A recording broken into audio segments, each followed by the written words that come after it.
is the Tactical Muffin Top. Muffin Top, Muffin Top. Tuesday chat. We have a special guest tonight, everybody, with Maccabeus, Everyday Survival. He's a cool YouTuber.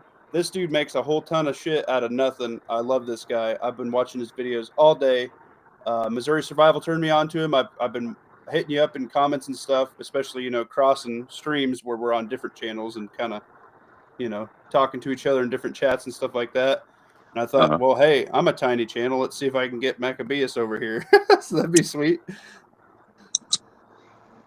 Well, I'm a 54-year-old man. I became a survivalist in 1984, and that's the main talking point of my resume. I mean, I have plenty of other resume involved, but I'm a survivalist. So as far as YouTube and all that, there'll be things that come up about jobs I've did and things, when I talk to people. But just starting out, that's what I'm about. I like that, dude. I'm loving your what is that? That Chevy Blazer or whatever? Yes, sir. I love that. That's a good looking truck, my dude. Thank you, sir. I like old trucks like that. Yeah, it's a 1984. It'll be the last truck I drive. I bought it in 2016. It had 72,000 miles on it when I bought it. Paid $2,300. Went to the Panhandle, Oklahoma, and bought it. It was 99.9% rust free. Since I've had it, I had the 700R transmission rebuilt once. It made it about 30,000 miles. And I had a 350 turbo built and put it in there. And it was all complete when I bought it.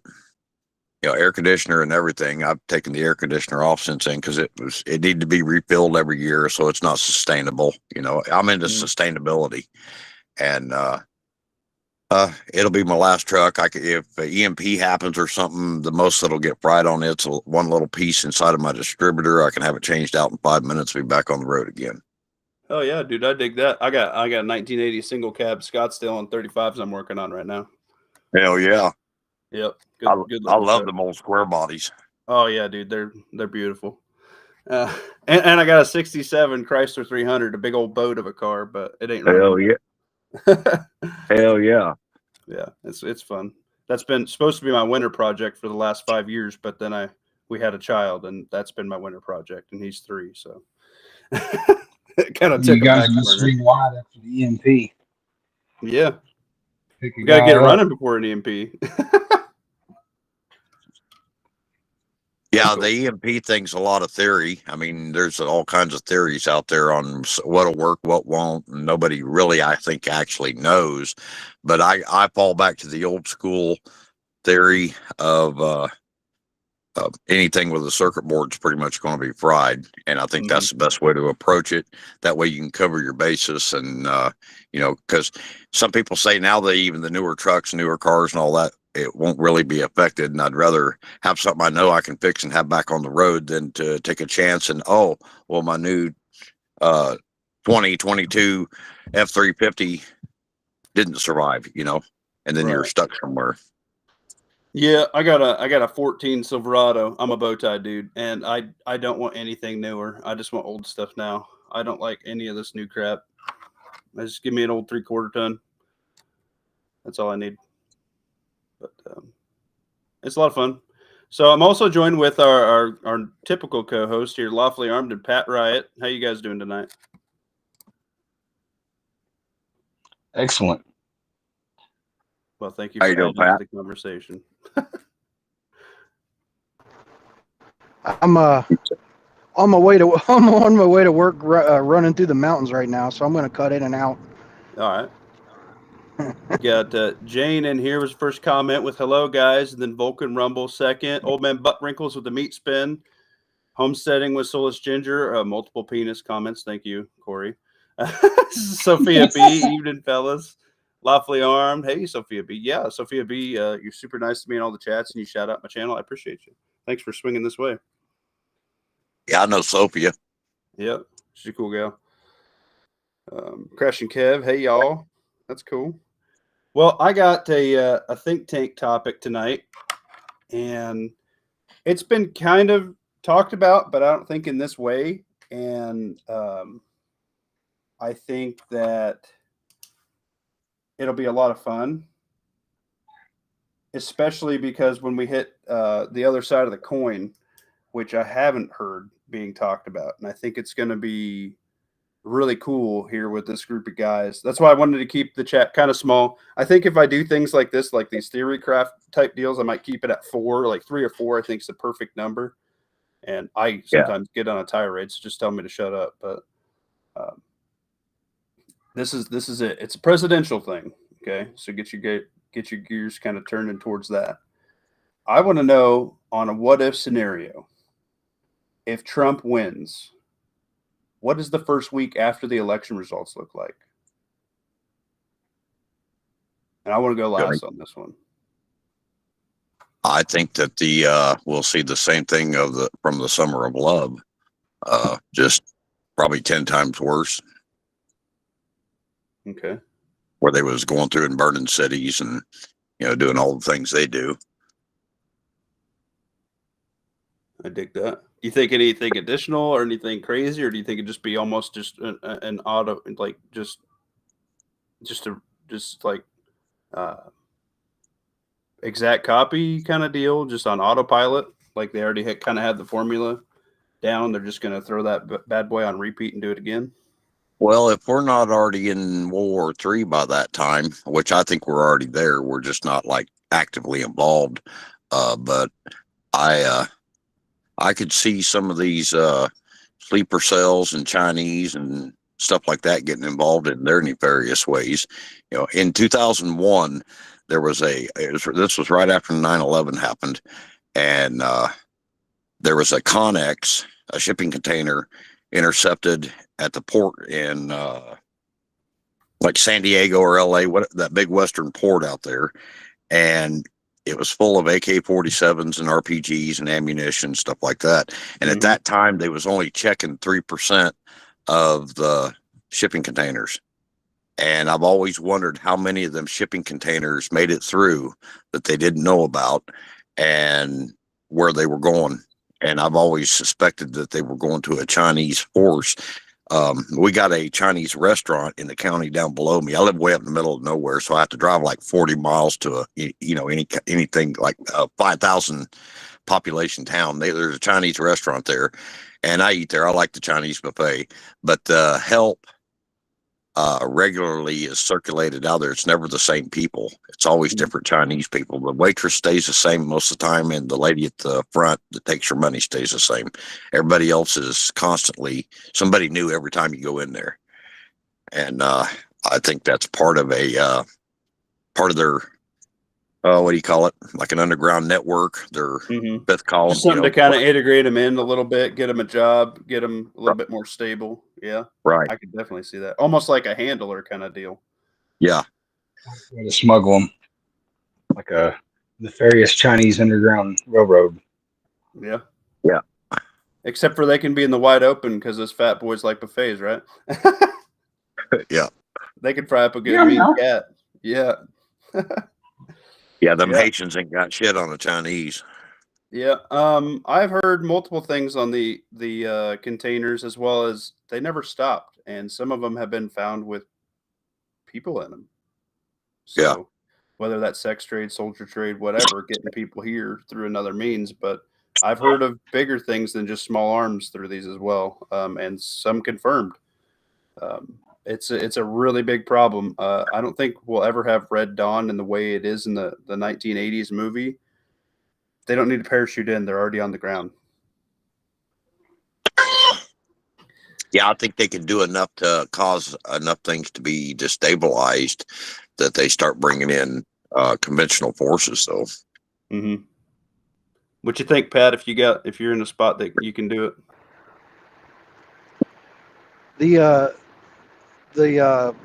container thing made me start thinking about the thousands and thousands that have been coming across the border recently. And it's always in the news about how this Chinese company and that Chinese company and this Chinese person are buying all these properties all over the United States. Yeah. I mean, all it takes is one farm and you can start landing whatever the hell you want. Yeah, I agree. It's a basically an airfield as long as it's not farmed, right? You can drop in anything. Yeah. But as far as the week after the election goes, I think before we see any riots, it's going to be the lawfare is going to start up. You're going to see 47 lawsuits in basically every state contesting the validity of the vote and the contesting the election. There ain't going to be anyone complaining about, oh, you're an election denier. They're going to be the ultimate election denier. They're going to deny it in every freaking state. And then possibly after all the lawfare, if they don't manage to get him out, that's when I believe they'll drop the provocateurs. They'll probably use some little false flag to kick it all off to give the people an excuse to go out and protest. And then they send their provocateurs out amongst the people to start the chaos. One reason I think that it'll happen right off is because communists are real big on the intimidation aspect, and even though it's being taken to the court level, I can see them going ahead and kicking it off in the street just as an intimidation. This is more of what's coming if you don't rule in our favor type thing. I like it. Yeah, just like they did during the Derek Chauvin trial. Like the judge said, that man won't get a fair trial anywhere in the state. Like that should have been a mistrial immediately, but for some reason, nope, went ahead with it. And I don't know if anybody else watched that trial. Like the prosecution fell flat on their face. You're like, Jesus, this guy's gonna get off. And then the jury comes in, and the jury's like, well, I don't want to die, so screw that guy. Guilty. Yeah, that jury knew. Yeah. Hell yeah. So that is a tactic that has been used already. You know, intimidating the juries and the courts. Well, that's the way communists are. And I brought this up on another live stream. I think it might have been on Red Dawn's, and he was talking about a gun confiscation. And I could very easily see the same tactics, communist tactics, being used in that aspect, as far as like they come and talk to you about all the stuff you got on 4473s, you know, and oh, well, it's not all here. But while they're interviewing you, that, you know, they already know what's going on. They got agents here, agents there, and everything, and they're sending people over to your wife's job and arresting her and getting the kids out of school and taking them into state custody because you got firearms missing that aren't, you know, that you signed papers for, but you don't have them in your possession anymore. And, you know, and they start throwing stuff at you like child endangerment and all this. Those are communist tactics, and I can see more of a gun confiscation happening that way instead of them just rolling into a town and going door to door and taking people's stuff. That's kind of sidetracking from the main topic, but it was about communist tactics. No, that's actually terrifying because I mean, for a minute, I flip guns almost for a living, like to keep food on the table. So I don't remember every gun I've sold, even, you know, that's touched my hands that I've had in my possession for a minute. And now that they've kind of kiboshed that, I really haven't done that since. But I guess I've been lucky enough not to be in that situation anymore. But yeah, I get something, I don't like it, I take it out to the range. One dude likes it. We hillbilly swap a blaster for a blaster or something, you know. Or like I swapped a piece to get some excavator work done, so I didn't have to pay out of pocket for it. Yeah, you know, nothing crazy. Moving forward, have an answer for every serial number you were the initial purchaser of, because Right. if you don't have a direction to send them, then they're gonna come down on you. Right. That's the problem. Is how far do they want to take that? Because I don't. The I don't people that remember are everything. screwed are the dudes that bought, 5 or 10 or 12 lower receivers, multiples of them at a time, Right. and like sit in their garage and banged out PSA kits and then like flipped them. Legally it was already a firearm once they had it, but they sat in their house and finished them out and then flipped them at the gun show or whatever, or put them together for their friend or whatever. Yeah. One of those serial numbers turns up at a crime scene, and then when they run the trace, they go, oh, because they they get the entire 4473 that serial number was attached to, Right. Mhm. and then they You're see, like, oh, oh, this this guy's guy just buys selling these multiple people guns. guns. Uh-huh. Mm-hmm. Yep. And so they've got an open case on you, but then when gun number 2 flags somewhere, that's when you get a knock on the door, or worse, a phone call, Right. Yeah, that's and then what's they want to up. meet you. If they go around and say start arresting the wives at work and taking the kids into custody and stuff like that, most men are going to start complying real quick, because Well, and to that level, that's probably like a state level red flag law or something, where they make that accusation of child endangerment and all Right. that. To hit that level, though, there would have to be basically dudes on every fucking block, though. Like, I think we could see it. I don't think it'd be in the scenario the first week, which I hope. If it is, I don't that think means he'd they had last. that stuff set up and they're that well organized already. We're fucked if they have that already set up and they have it deployed within a week. I'm with Maccabeus though. I think that if Trump wins, I think that next night you'll see him start lighting fires and raiding stores. I agree with that. I think there'll be instantaneous rage.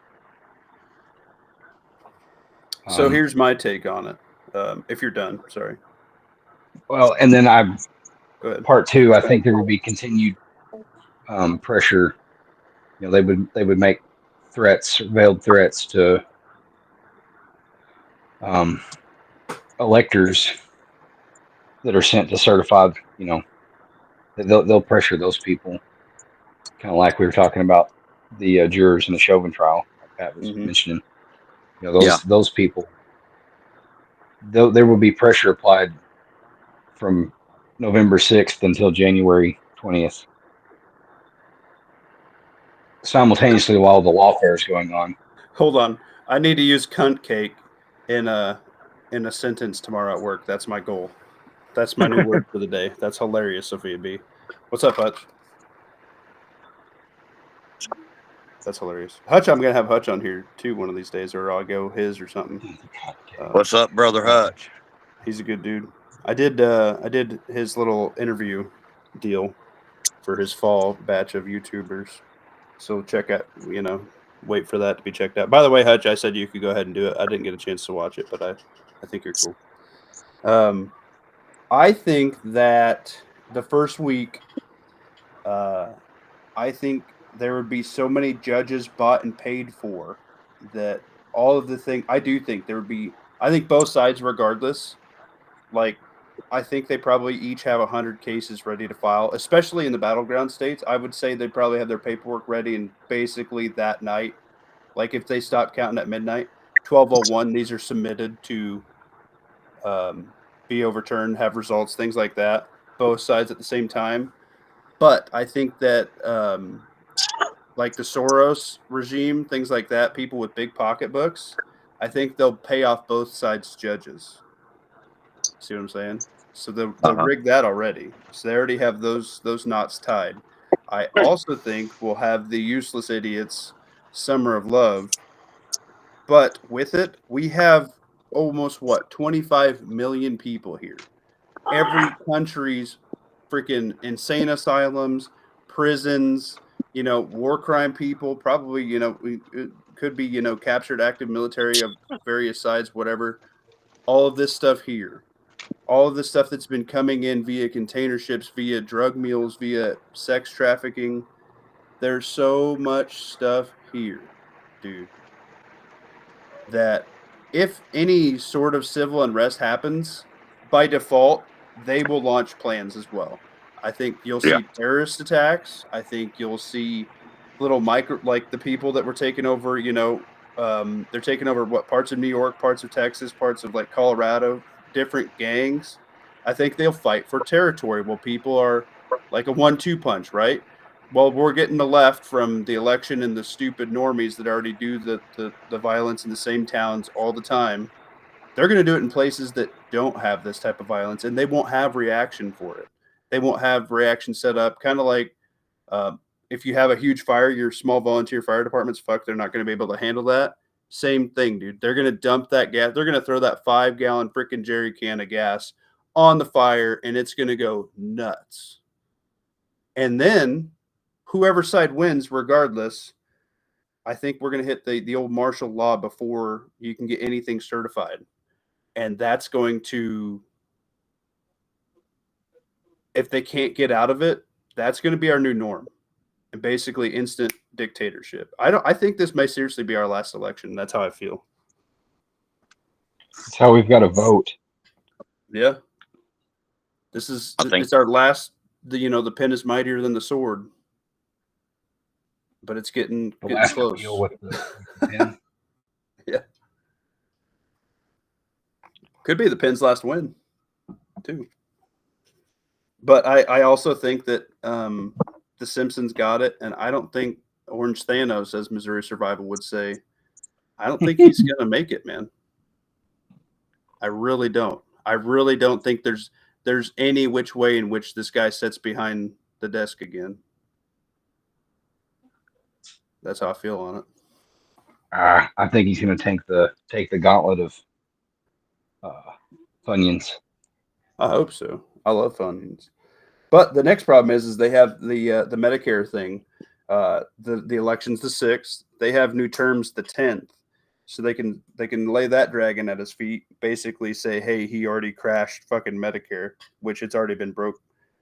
But the union strike can renegotiate terms that was only settled until January 15th. So then you can have all that issue, which means more supply chain issues on top of all the violence. All these cities are going to be burning in things that's already going to disrupt your supply chain. That's why you should be prepping hard this month, this week. If you haven't made a grocery run, and it's people hit their last paycheck before the election, either last week or this week. You need to go. I don't care if you get 12 extra cans of soup and a 12-pack of water. You need to have it, because things are going to be disrupted in this country, and everybody's Thanksgiving dinner is going to be missing things. There's going to be a lot of holes, and it's going to be way more expensive because of those holes. So I have 4 Thanksgiving meals stocked already currently in my pantry for more than 20 people for 2 of them.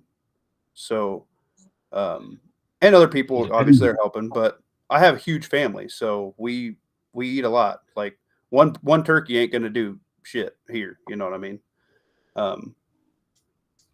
You guys need to have that stuff now, I feel, and I don't think it'd be a bad investment. Yeah, I'm not focusing on the food aspect. Like I said, I've been a survivalist since 1984, and I've been actively storing large amounts of food for over 25 years. Right. My main purchases I'm doing right now is fuel and petroleum products and stuff like that. That I'm probably not going to be able to get next year if something goes bad. Yeah, I like that. And speaking of fuel, repair tires. I just watched a video. It was some news link, and they was interviewing people in Gaza, and they're melting plastics down and refining them into fuel to run their vehicles off of. And I think that's just phenomenal. Mm-hmm. Yeah, I didn't bring that up for the political aspect of it. I'm not in the middle. I think they ought to just wipe that whole section out and run them people off personally. But anyway. Yeah, well, unfortunately, most other countries think the same of us, because our government, we may not see it, but our government's some shady cats, man. Oh yeah. Yeah, we're not very well respected worldwide. Yeah, but we have the biggest stick. I like that meme. It says, "Are we the baddies?" Yes, we are. I think that's cool. That was a sick topic right there, guys. Good points from everybody. Everybody had something. Somebody brought up a nightmare scenario that I had never considered. Say Trump does win the election, the electors aren't bound by who the people voted for. They can actually change their mind and vote for whoever the hell they want. So what if they do get intimidated or bribed or somehow manipulated into changing the vote? What happens on January 6th when the Trump wins the election, but the electors elect Kamala. Yeah, I think Do you that's think? more how Do, it's going to play out, something like that, where he will win the popular vote, but they'll do something in the legal system to keep him from ever taking the office. Yeah, I think And That's why it's including important the judges are all paid right now as we speak. like, for our regular will viewers. That's why it's will the important that will all. the re- go ahead. That's why it's important for all of our regular viewers that were on this chat the other night. That's why it's important that they go vote, even if they don't think their vote matters. Yep. We need to reinforce the popular vote. He needs to win the popular vote by a landslide. Yep. Yeah, and I think what is it? Less than 40% of the entire U.S. votes anyway. If we all stood up and everybody who's never voted, it's kind of hard now because you can't really. If you've never ever voted, you probably are not going to be able to now at this point. But yeah, man, if you're just too lazy, or if you got an older, family member or something like that, man, you got to find a way to get them there because our numbers, it might come down to a handful for certain things, and to show them the mass scale on the other is going to be in our favor tenfold. Well, that election in think Texas with Brandon Herrera came down to 400 and some votes. Mm-hmm. I think And this this, is just as important as the national election, but in this it solidifies the fact that people need to be voting is the local elections and your state elections, and the more red we can, or freedom loving that we can keep our states and local governments, the less we're going to experience the fallout from the BLM and Antifa and the terrorists and that doesn't exempt us. You can go back and look at Rhodesia and South Africa and the farm attacks. Whenever they gave the vote, they became democratic, and the native population started taking over the government and everything. They started doing farm attacks and going out into the countryside and just butchering farmers. It's going on in South Africa right now, and I think that's coming to America too.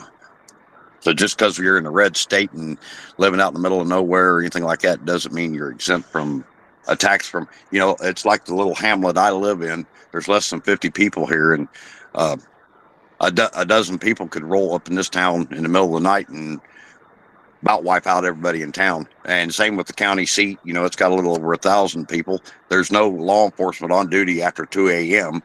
And not that one deputy's going to do anything against, 2 or 3 van loads of pick your favorite terrorist. They could do a lot of damage to a town before anybody could ever react in the middle of the night.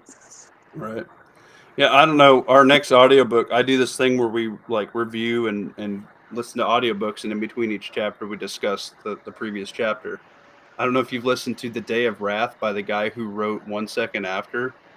It's literally that, but I don't want to ruin the book, but instead of going to every capital, they go to a smaller city outside the capital, and 4 guys go to daycares and schools, just AKs and shotguns or pistol caliber carbines, and that group hits areas, and then they do what they did in Russia, where they take kids on the roof and they rape them and kill them on fucking live TV, and then as all the first responders come in on the interstates and stuff, they have a second group of 4 guys, so less than 10 people, right? Yeah.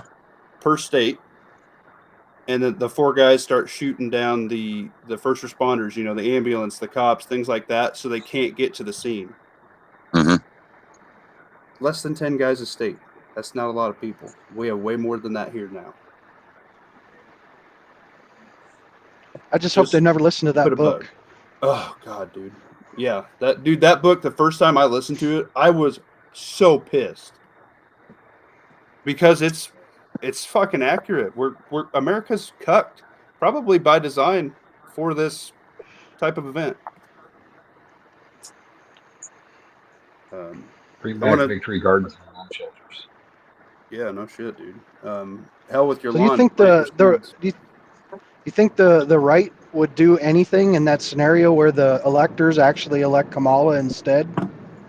Well, hold on, we're getting there. I want to take a moment here and say, if you haven't, Lawfully Armors posted it in the chat. Make sure you go like, share, and sub to Maccabeus Everyday Survival if you like what he's had to say so far. He's a good dude, and he's Tactical Muffin Top approved.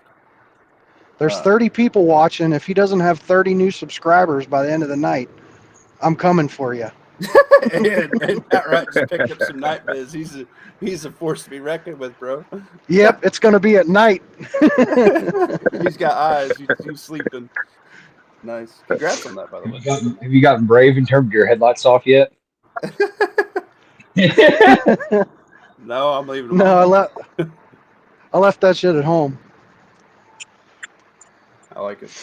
All right, so second scenario.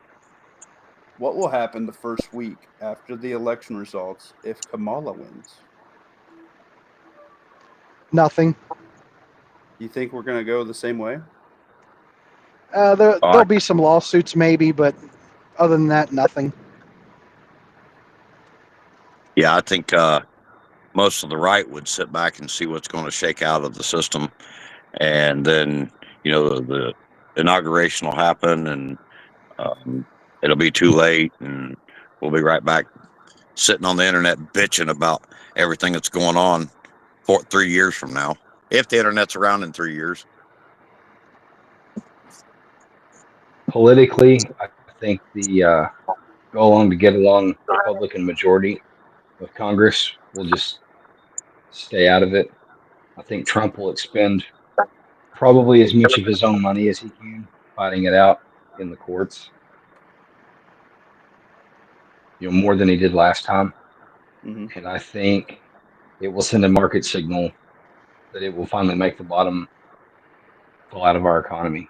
And I think by tax return time next year, that'll be the end of it. We'll be circling the drain. Do you think they'll add anything to our current predicament with that?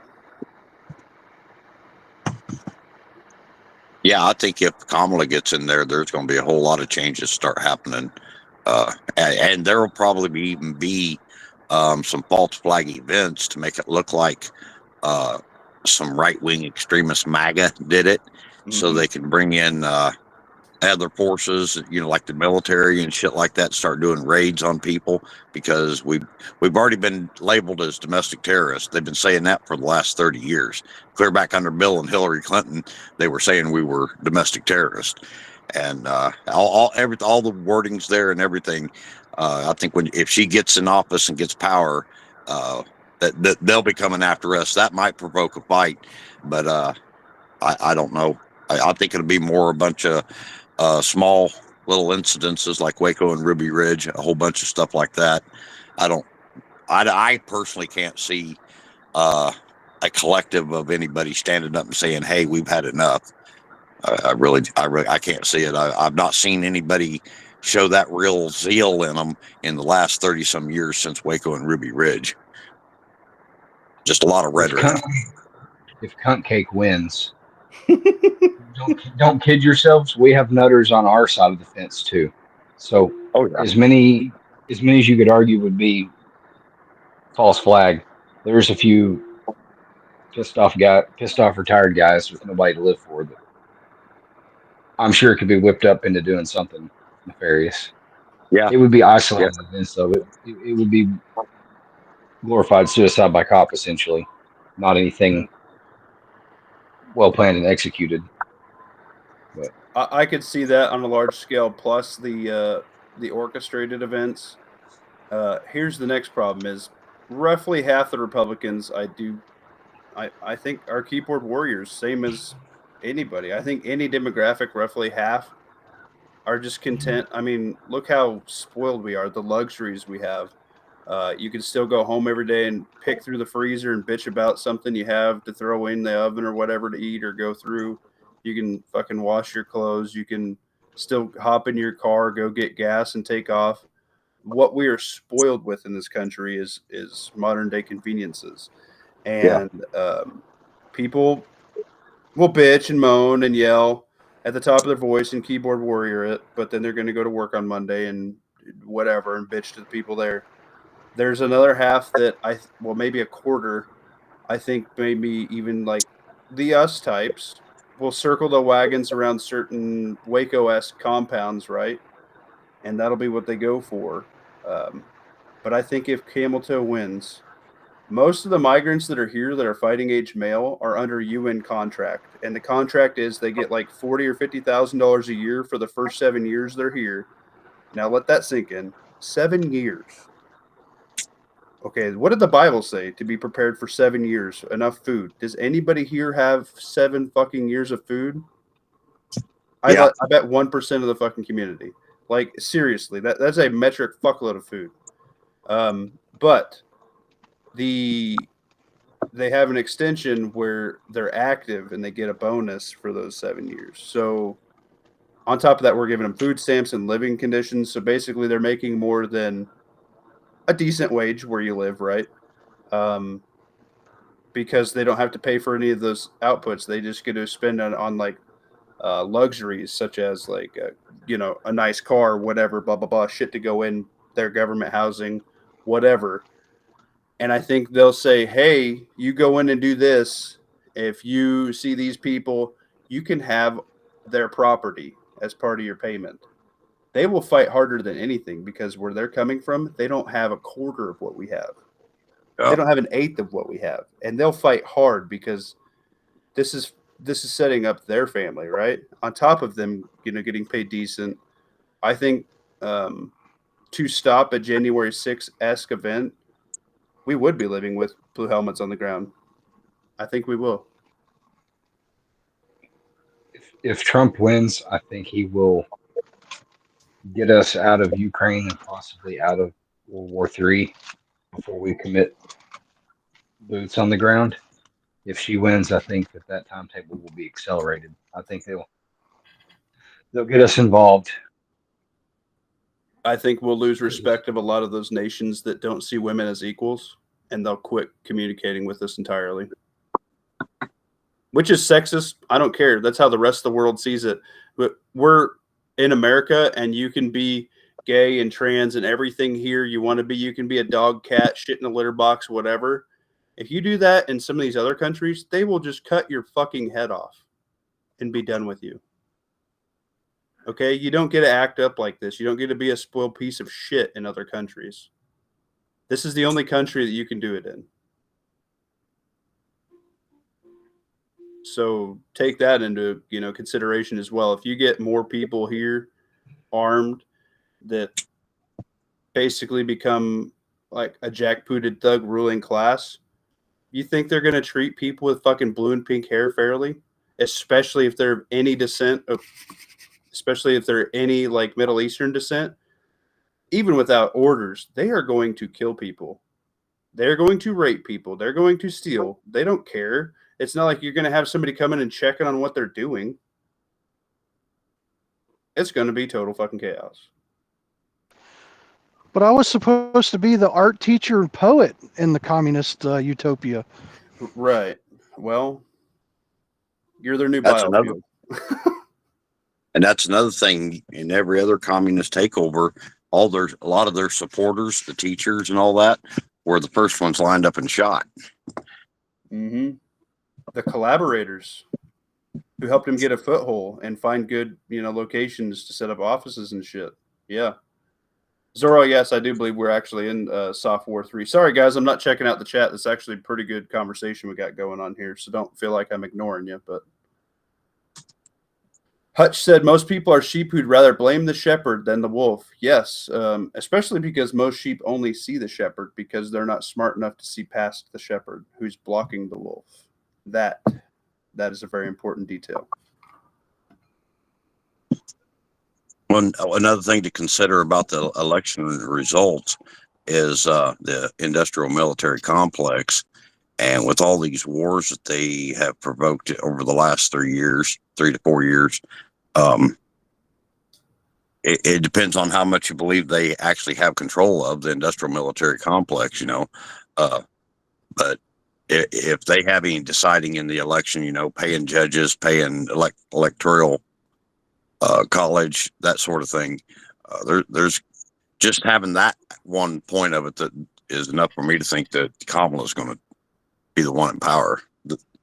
The money wants her in power. Yeah, I agree. She's malleable to their tastes. And she might be a stupid fucking dumb bitch, but in my opinion, in Minecraft on YouTube,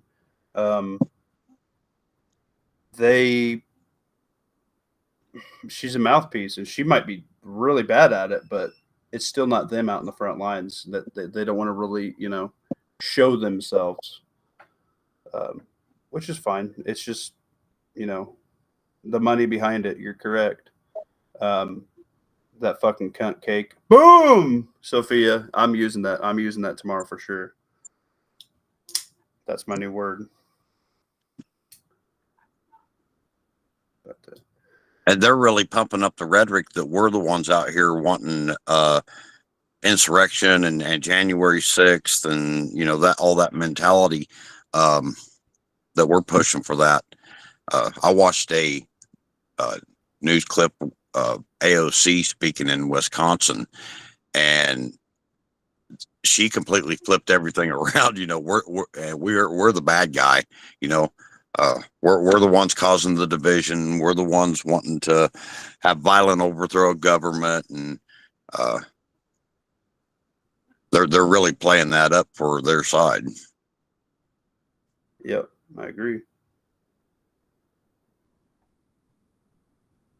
What do you think either one of these scenarios would look like after the inauguration event and they become president?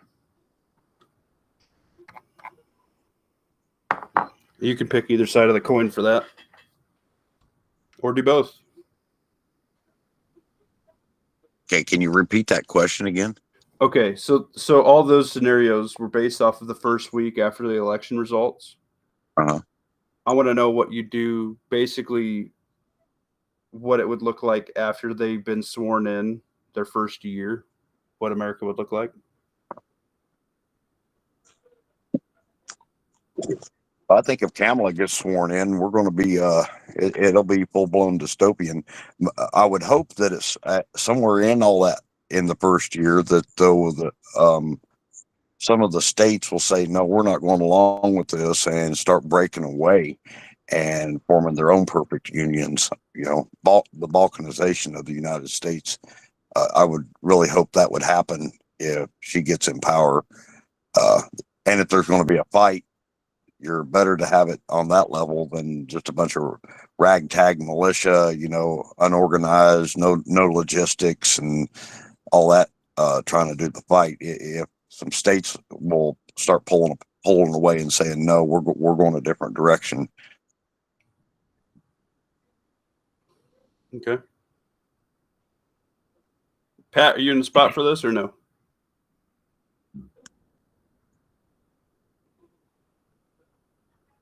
Lawfully? No. If Kamala wins, for the most part, it'll be business as usual. Like we'll just continue this gradual slide. In reality, regardless of who wins, the president themselves is limited in what they can change that's binding with executive power, you know, executive actions or whatever. They can, you know, they obviously they're the head of the executive branch, so they can tell what departments, what policy to enforce and whatnot, but they don't actually change the law. And he can persuade Congress to make or change laws, but he or she. So, I mean, that's the beauty in us electing a new president every 4 years is they're not in power long enough to do any major lasting change if it's bad change. Mm-hmm. Where we're fucked either way is that the Republicans are the party of do nothing, and the Democrats are the party of continual pressure. You know, they keep bringing the right along. We need to try and get everybody back to the middle, to the common sense ground. Well, Yeah. if Trump doesn't get killed off or anything happens to him and he actually gets sworn in as president, in order for him to fix anything, I mean, he can do his little executive orders and he can change some things, but to actually fix everything especially that's been broken in the last 4 years, he's about going to have to declare martial law. There is no way he's going to round up. Well, they're saying 20 million people have come across the border, and I'm willing to bet it's probably 50 million. And because their numbers never are right, just like unemployment and all that other shit. And I think he would have to declare a national emergency, do something that would instate martial law, which is a bad direction to go to. I mean, we might think that sounds good because he's going to do stuff that we want done, but still it puts everything in a bad light or in a bad way here in America for freedom. I don't want to live behind military checkpoints, no matter who the president is. No. I agree. So, Lawfully, I want to touch on something that I think you just grasped. You think she would tear apart the Constitution to the point of not being able to be prepared? No, I was saying that's the upside, regardless of whoever wins. Foundationally, the president can't actually change a whole lot from their office. I mean, they can pressure Congress to pass legislation, but there's only so much of those executive actions that every president has made that aren't ultimately thrown out for being unconstitutional. Right. Yeah, he's pretty limited what he can do. Right. The most you can hope for in the immediate is they can tell branches to not enforce the law. But he can't write new law, or she can't write new law arbitrarily. Congress has to write law, and Congress has the power of the purse. So, well, let me bring up 2 points. There's an executive order that I think Obama put in that's never been rescinded, that the president can dissolve the government whenever they please and institute a new government. That's Obama one. also put one in that was and number two is, who's the deep state behind, Trump or Kamala? Kamala, obviously. So whatever policies the deep state wants to institute, they're going to use her to do it. And yeah, they need Congress to go through it, but who has the Epstein client list? Who has all the dirt on the vast, vast majority of the people in our government? Well, I understand. The CIA, that's why he didn't. The CIA, the deep state. Right. So if Kamala wins, it's basically the fucking shadow government, the deep state, that wins. So Obama's administration, it was either the first or second term he declared America a battlefield, and that's never been rescinded either. Yep, that's NDA Act of 2014. Mm-hmm. Care to chime in on this one here, Ohio? What's the topic at hand directly? What the fuck?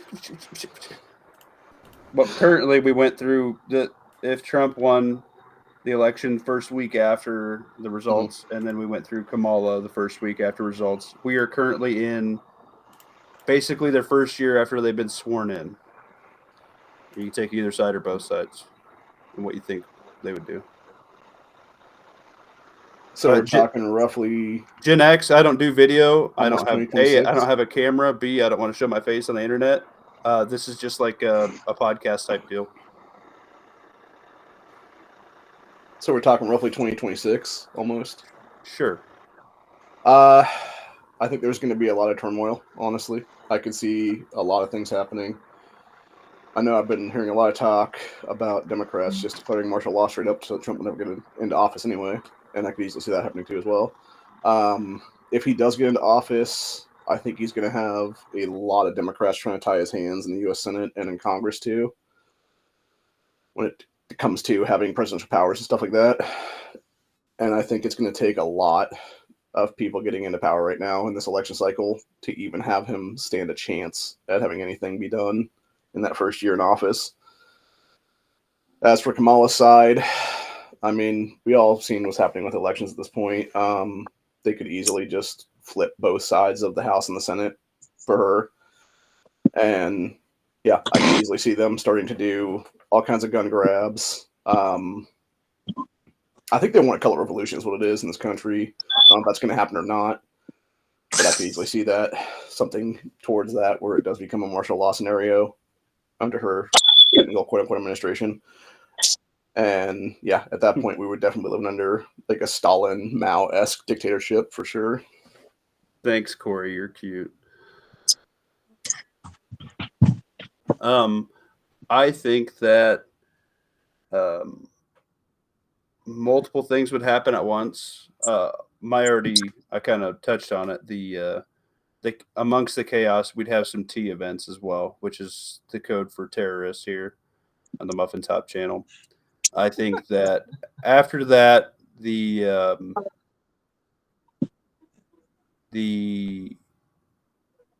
states would start their paperwork to secede, and that would spark the martial law / civil war event. While that would happen, I think that simultaneously the BRICS nations would attack NATO, and World War III would be hot amongst the confusion. And the issue with the secession is, especially if no president has been determined, who does the military listen to and get their running orders? So it would be a really huge hit to our military if we went super red hot on the global side of things. And I think that confusion, we would be off balance, and there would be footholds that we would not get back in other countries, and we may be pushed completely out of certain areas. And I could even see possibly, if that happened, I think NATO would dissolve, and people would either jump to their own thing that they maybe have on the back burner in discussion, or they would hop on BRICS because they could see the force winning, with the quick, cheap shot to the nutsack. Because when you're bent over, it doesn't take but an uppercut and you're down on the ground, right? So if you did that amongst not having any clear leadership in this country, that would be a problem, along with logistics, because there's going to be troops here stateside that need to rotate out. There would be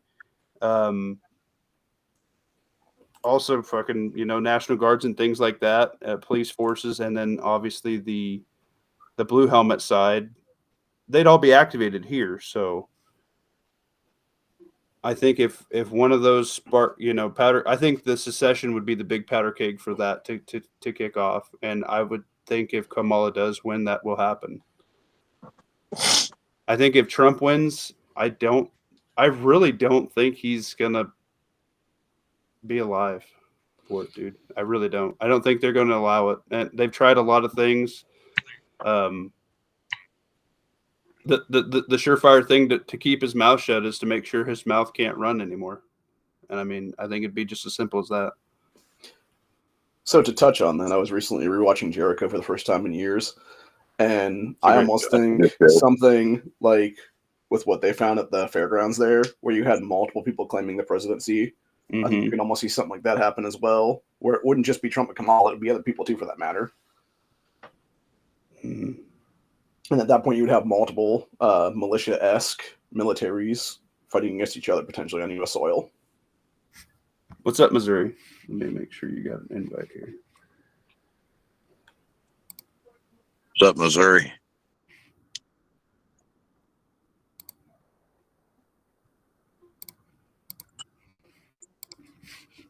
Yeah, he didn't know if he'd be able to hop in or not, but he said he'd participate in the chat at minimum. So go ahead. Someone with either greater tism or deeper understanding of international relations. I thought China and India were like all but militarily engaged with one another over border territory. Yeah, all that's pretty much been put aside, and they've been doing military drills together over the last 3 years. I thought just a year or so ago they were throwing rocks at each other because they agreed to not actually shoot, but they were like whipping each other with sticks and throwing rocks. Yeah, that was about 2 years ago. I don't think they're at odds like a lot of the rest of the world wants to think they are. I don't trust India at all. We really need India to make the war. Otherwise, but they absolutely fucking hate China. That's the one thing that we have going for us. But if we lose India, we do not have the people game. I've seen the economists say that, you kind of got it backwards on the last chat on Hondas. China is the one that has the aging out population. And Japan, both of them. Japan's problem is they just have got a bunch of single guys, but China, like literally, they've got people that are beyond what ought to be their working years. Okay. Yeah, Japan's they're basically going to get to the point where they're ineffective. Their population's ineffective to keep up.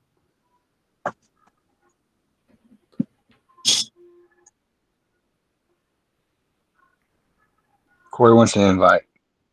Corey? All right, we could do that. You guys opposed to that? The problem is because of the one-child policy, they now have an entire generation of just men.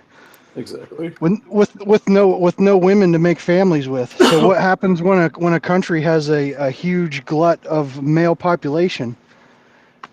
You got to start a war. Machine. Well, that's also why for the last 3 to 4 years now they've been buying chicks from both North and South Korea for their men. Mm-hmm.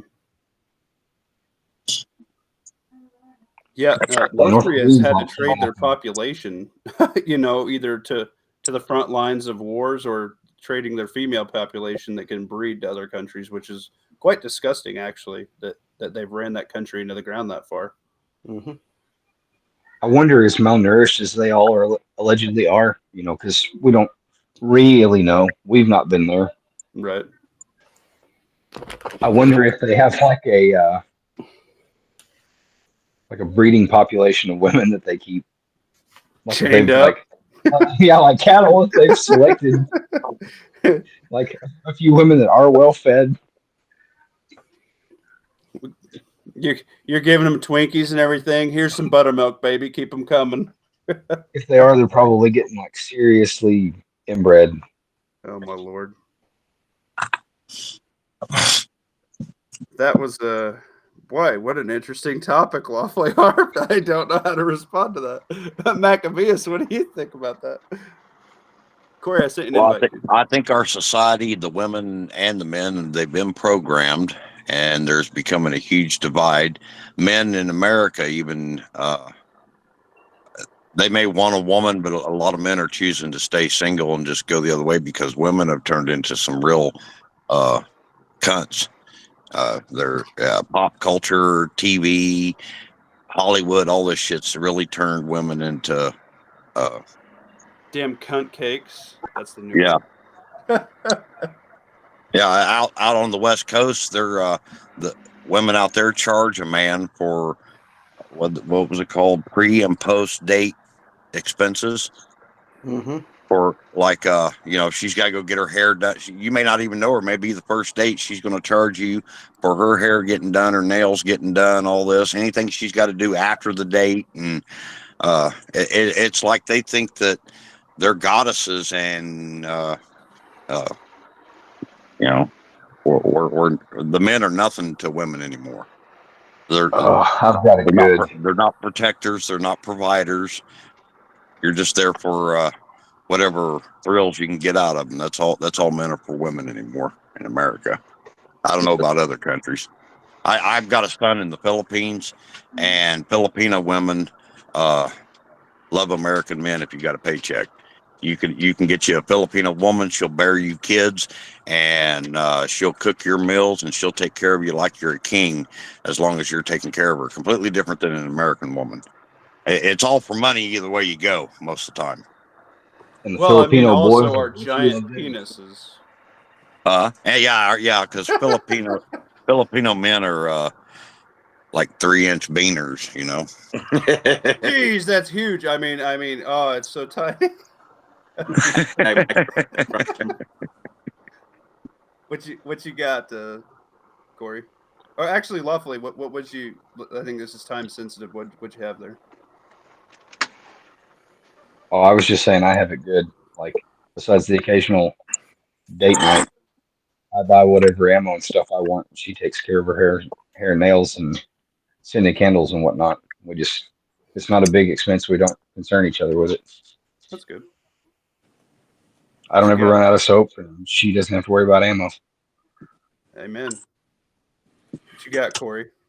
I do agree, though. Men and women these days, they're just way too soft. They just want to just sleep around and be promiscuous. They don't know anything about what it takes to put in, to a real relationship, because a real relationship takes work. I mean, hell, I'm going, 14 years now with my old lady, and it hasn't been, roses of sunshine the whole entire time, even though it's been really great. But I mean, I know I got a ride or die woman for sure. Today kind of proved that, and I'll explain off camera, but that's cool. Yeah. Justin B said his wife's Filipino. Stepdad's new wife is. That's facts. Dang, Justin B, how much monies did you have to drop on that? just kidding. He said, MSB 9021 said American women stay away from me. Yeah, especially the younger generation, man. I mean, American Woman, it's like the song, it's bad. like Lenny Kravitz. Oh, gotcha. I'm retarded. I fucked it up. God damn it. Oh, I see the little music things there. Oh, no. Well, you're generationally removed. Ah, damn it. I'm sorry.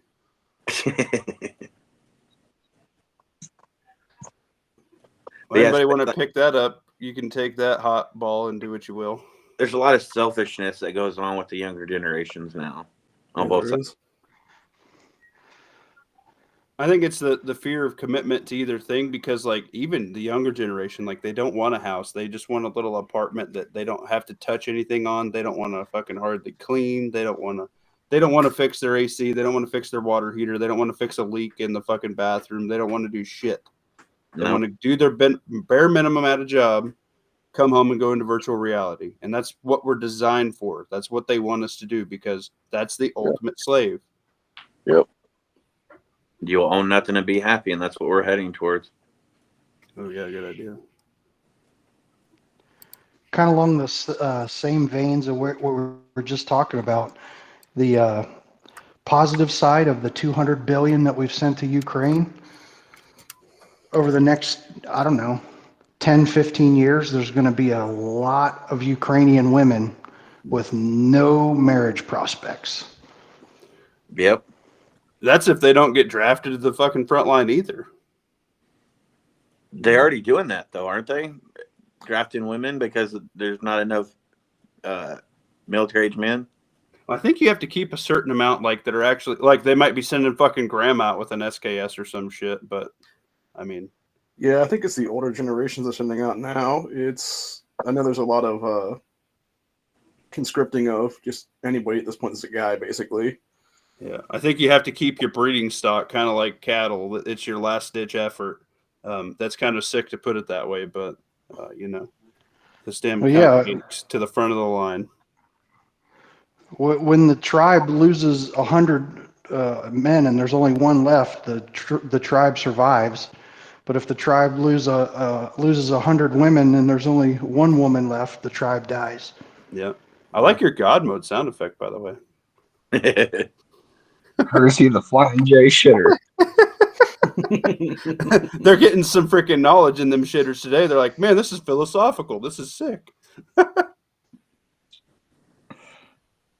That's funny. Yeah, I don't miss those nasty ass bathrooms. I always hover when I'm at those because I don't want to get super AIDS. You don't always hover. The guys that'll take showers. No, I'm a big fat those. Kind of back to the original conversation. If everything we're hearing about what happened in Appalachia with that there's supposed to be lithium mines underneath East Tennessee and Western North Carolina both, and BlackRock buying the land, and if all that's real and going on, is that a pointer towards Kamala is going to be in office? Or would Trump be allowing that kind of stuff to go on? You see what I'm saying? Yeah, it could be indicative of her assuming power soon. I also saw something today where the people of Western North Carolina are being threatened to have their children removed because they're homeless. Yep, I saw that too. See, that's what communists do. They'll come in, they'll take your families from you to make you comply. Yeah, that is fucked. I have a friend up there, and they were without power for a few days, and they had their truck fucked up, and they ended up just siphoning fuel out of it to keep their generator going. But eventually, they ran out, so they lost power and stuff. And he had a Starlink. This is the only way I could communicate with him until they lost. They ran out of fuel. No, you're good. Reaper 10 millimeters said Hutch sent me to check you out. Well, thanks, my dude. I appreciate you. And 10 mil is awesome, my dude. I like the name Reaper 10 mil. Yeah, I like that a lot. Yeah, Hutch is a good dude. I'm actually gonna. I don't know if I'll hop on Hutch's channel one time or if he'll hop on mine, but he's one of my. I got like 5 chats lined up, and Maccabeus was my first one. So crowdsourcing. I mean not crowdsourcing, but getting new people in the fold is a good thing. Yeah, and it's hard to do too. It is so hard. I kind of learned that branching out into like Wiretide's Discord and things like that. But just having, a different perspective from people. And then like, I'm in Nebraska. There's hardly anybody fucking streaming from Nebraska. Like Maccabeus and like Missouri Survival and stuff like that. Those guys are starting to try to link up because they're in a state. So kind of like, Pastor Joe Fox or Bear Dude. They're like, oh, you're in bear camp. If you're on this side of the mountain, you're in Pastor Joe Fox side of this mountain. If we can all get a little couple, prepping clicks in every state or whatever, or like a 5-state area, like, hey, if some shit goes this way and we have to go this way, we can link up with some of these people. I think making our nets broader, helping more people prep, will make less werewolf preppers, will make less dependents, will make people in whatever scenario ends up unfolding in this country, it's going to strengthen those communities. Yeah. And we can be beacons of hope in an otherwise shitty area. So like Pat Wright was saying earlier, when he looked up at the stars with his night vision, how brightly they shone and how many they were, that might be a group of 10 people. But you got a group of 10 people in every state, that might be a group of 20 people. Or, you get a bigger channel like, John at Prepper Nation, the Beaverines, right? I love that guy. He's got millions of people. Or like Matt, Never Enough Ammo. Like he's got Texas locked down in his area. You know what I mean? Like people will flock to that. Yeah. Well, that's what I don't know if you caught the live stream with Hutch. Oh, it's been 3 or 4 or 5 weeks ago. That's one of the things that Hutch is working on is a co-op and a network here for Missouri. And he's going to be doing another live stream here sometime in the next couple of months. I don't know the date on it. But if y'all are interested in stuff like that, like you're talking about, you got to check it out. Yeah, 100%. Yeah, check out Hutch. He's a good dude. And he's a no bullshit dude, no filter. I really dig that because that's kind of my thing, except for a little bit of Minecraft YouTube shit. But Rumble, I'm pretty much that dude. I'm actually going to, I'm on, Hutch has a video coming out with an interview for me. So that's cool.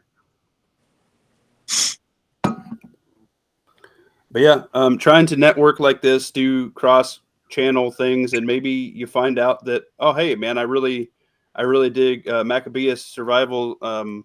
Actually, we had a chat privately with somebody. We were talking about laundry and shit hits the fan, and I watched your video where you basically made ammonia out of your own urine. That is a super fucking good idea, resource-wise, because A, everybody has piss, right? B, you had a huge fucking cast iron Dutch oven that you were doing your laundry in and everything like that.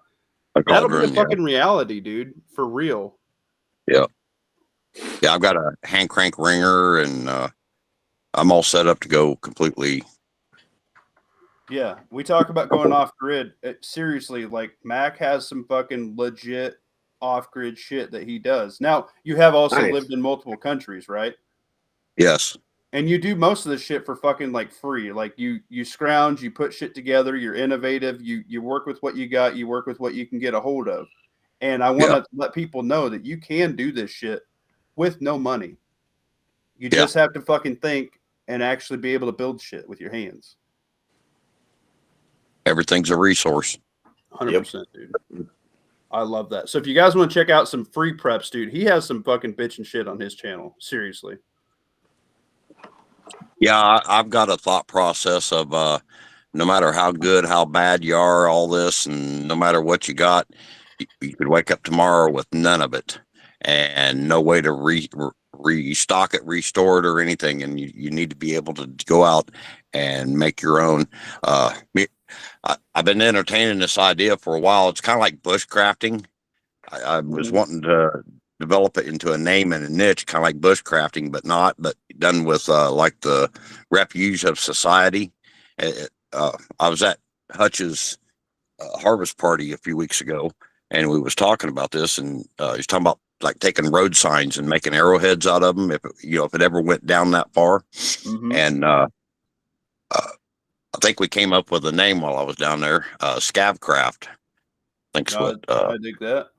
Yeah, and that's kind of the mindset that I think that's very key to survival. Any third world country you go to, they reuse almost everything, and like in the Philippines and Cuba, they're still using electric motors and sewing machines and vehicles and stuff from 60, 70 years ago. They just keep modifying it and rebuilding it, and that's what it's going to be. Shit hit the fan scenario. Go ahead. Go ahead. I was just saying that's what it's going to take is shit like that, and the shit hit the fan scenarios. You're just going to have to create shit or fix shit.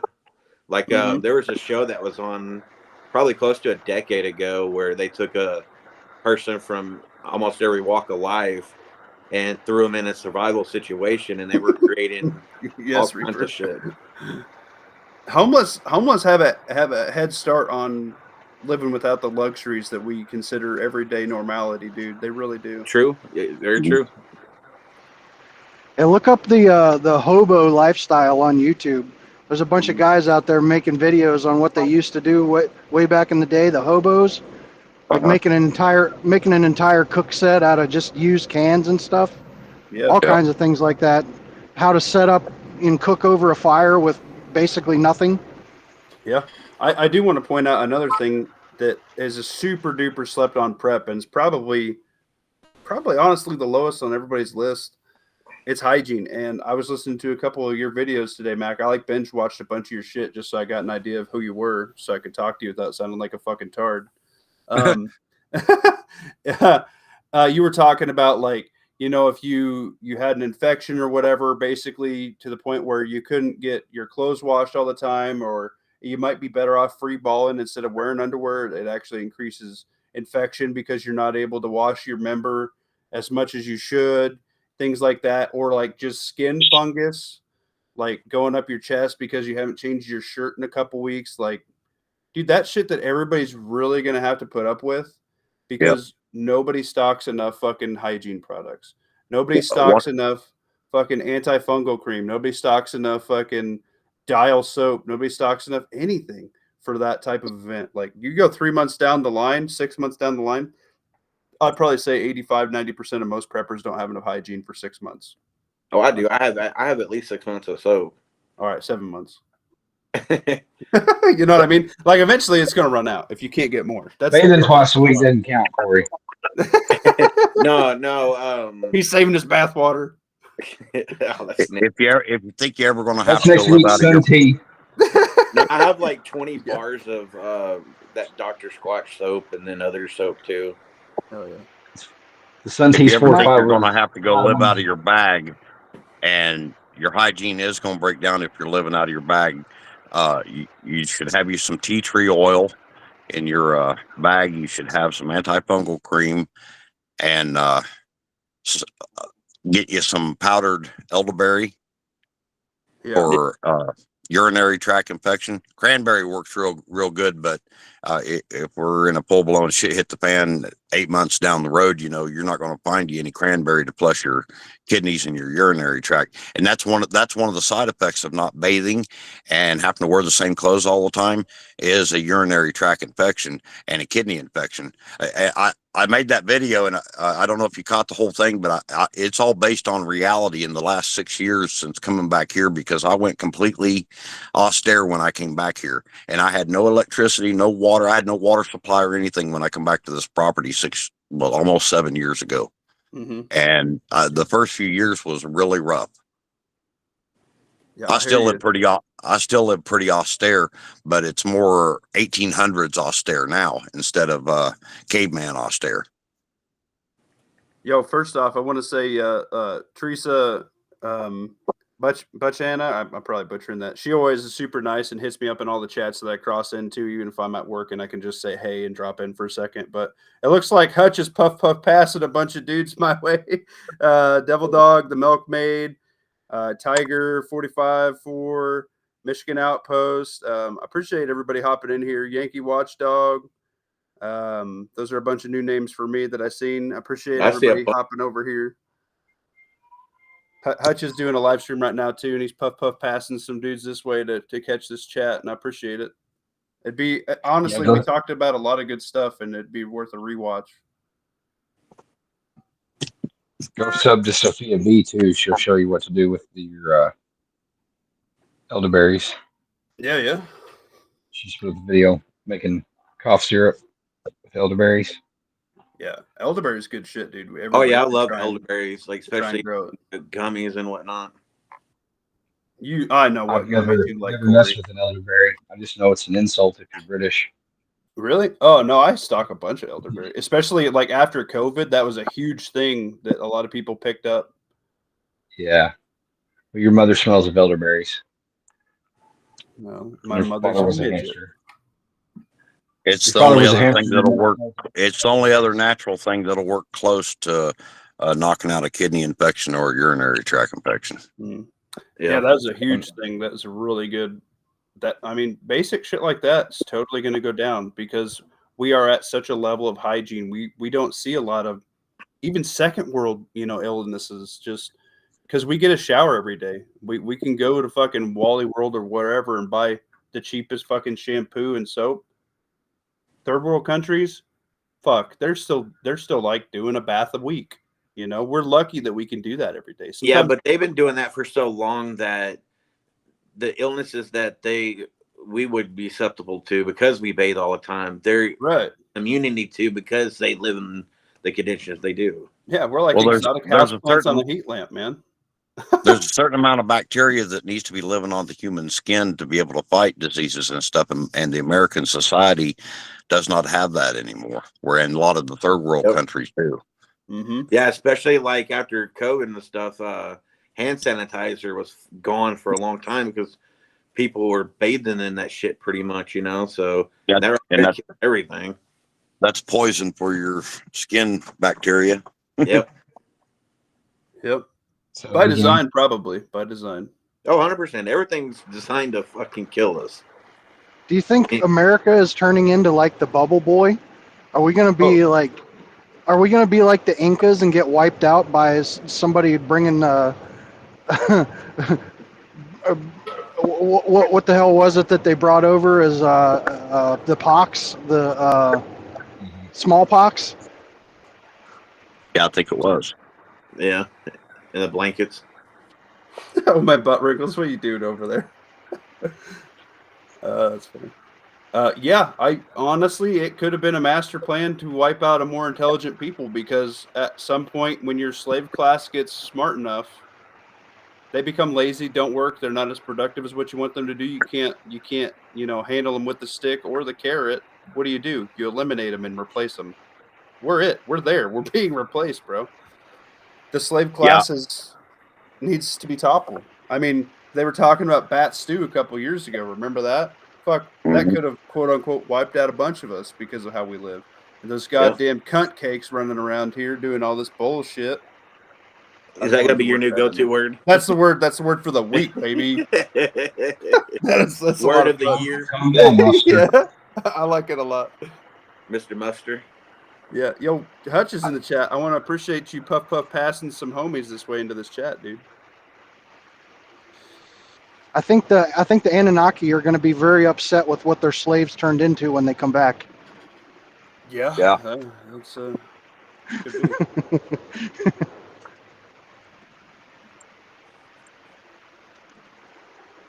Well, that'll sidetrack us even more, but I think that's one of the things that we're likely to see sometime in my lifetime is an alien presence showing up on the planet. I think Presence. they can do it with I love Project presents. Bluebeam and fake shit, but it's Oh yeah, so good that's now how we they're wouldn't gonna even do know. it. Blue beam, because I don't believe there's a such thing as aliens. I'm sorry, that's too X-Files for me. Now their I real don't aliens are coming across the fucking southern border. I don't think they're extraterrestrial. I think they're the people that lived on the Earth before the the Great Flood and the big catastrophe.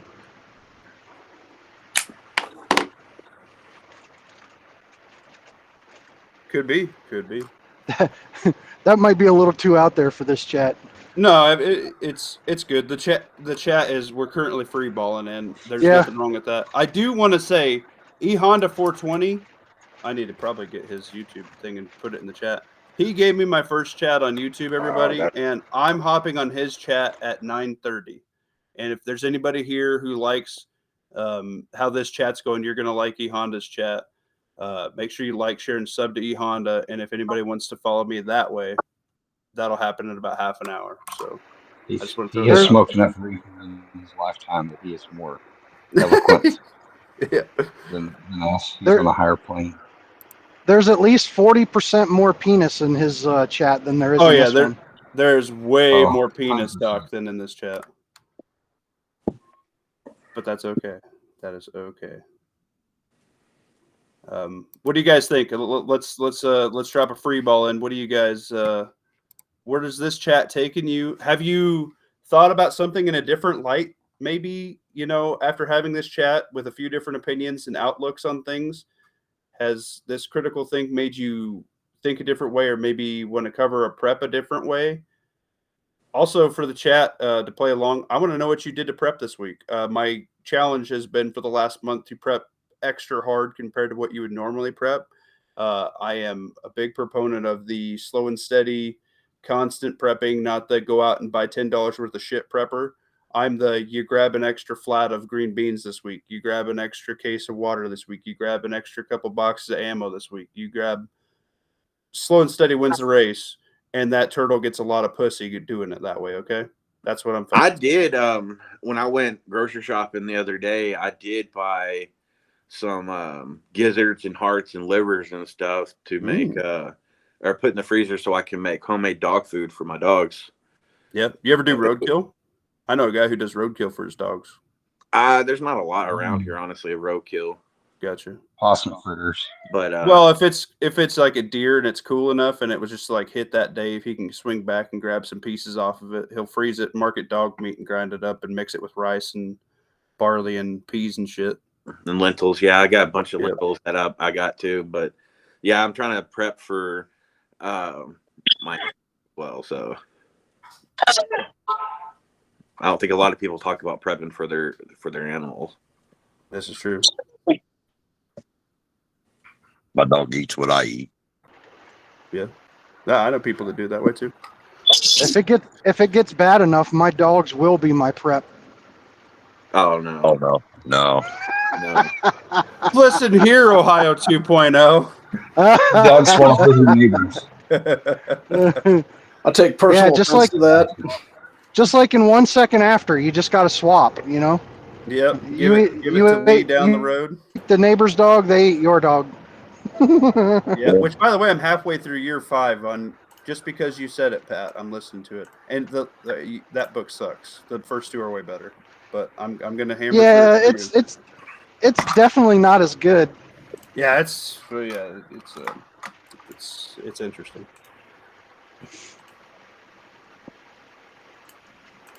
Yeah, my dog. I think.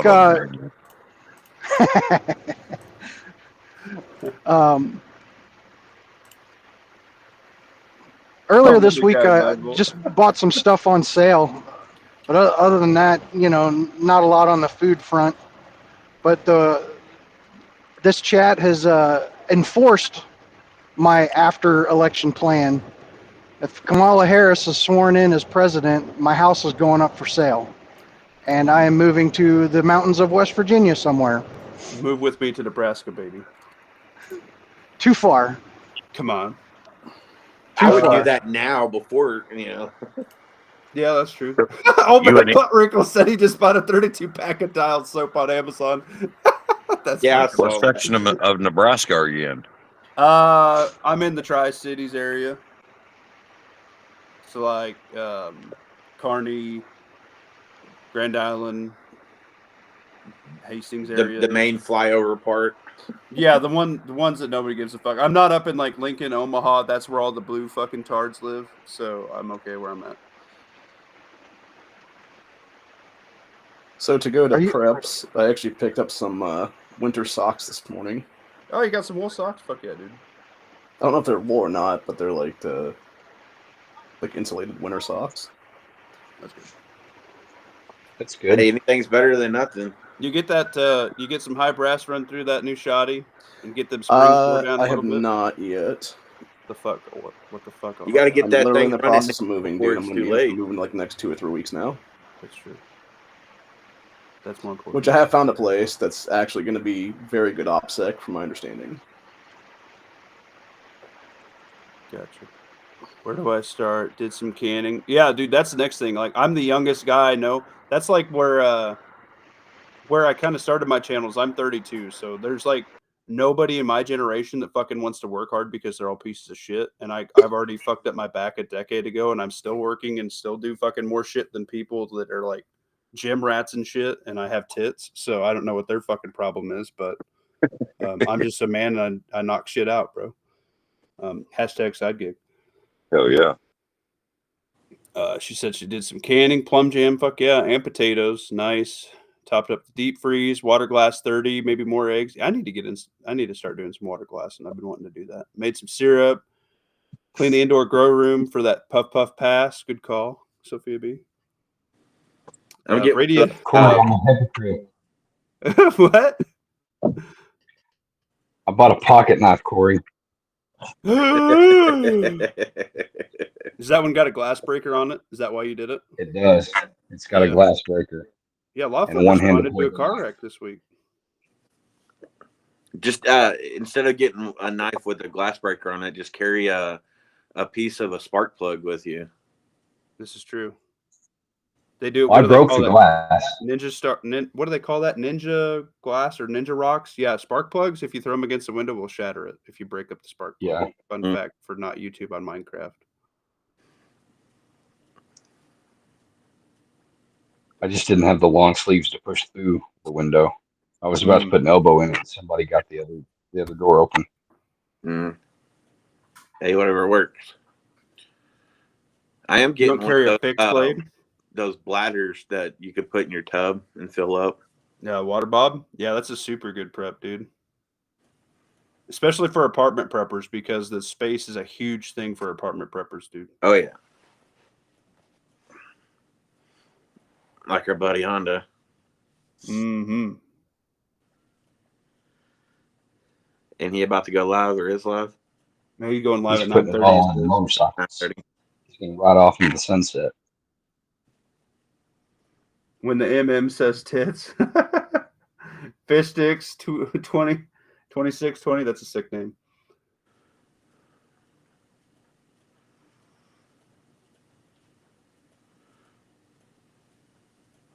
That's true. Oh yeah, I got an indoor grow light. I should try and do some herbs or something in here. I was gonna do like a mini aquaponics thing with a shitty fish tank that R has. Do like some minnows or some shad or something, so I had some bait fish on top of it. I should probably get on that project.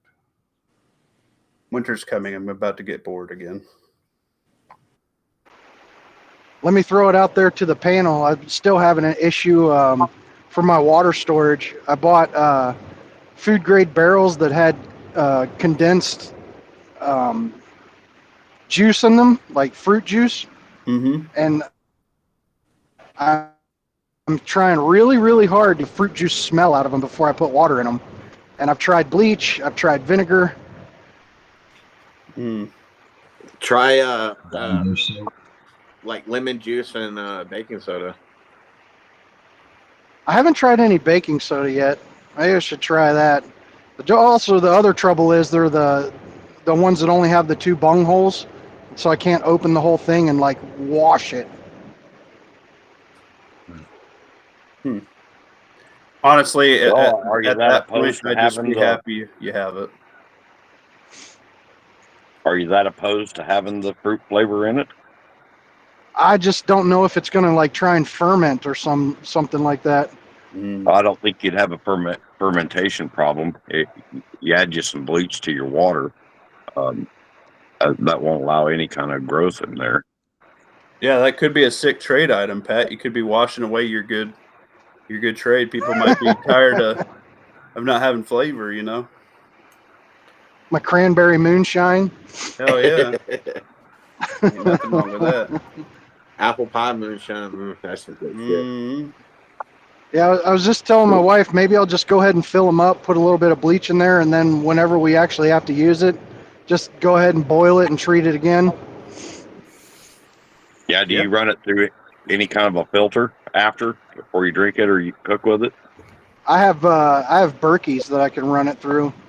Yeah, just run it through a Berkey. I have IBC totes for my outpost here, and that's my water supply. And I have an on-demand pump, and I over bleached it or something. I'm down to about they're 263 gallon, and I'm about a fourth left in all of them because they all stay the same,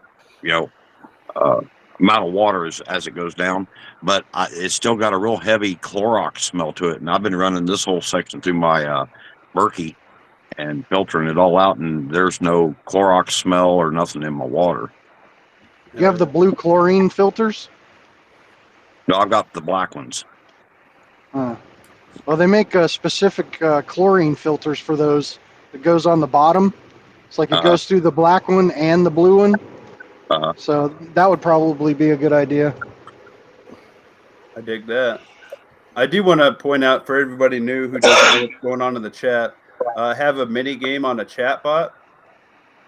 And when I do, like I did a 500 subscriber giveaway, you use the muffins to buy tickets. So when I do like the 1,000 subscriber giveaway, if you participate, you do the exclamation point bake off right now. You can hop in on the bake off. You get points to buy quote unquote tickets to hop in the free raffle, right? Or you do the I hunt and you get stuff like that. You can check your muffin score by iMuffin, so you can see what you have. Like, I think, what was it? They were 20 or 25 muffins a ticket for the 500 sub giveaway. I don't remember. They were 20, I think. Okay.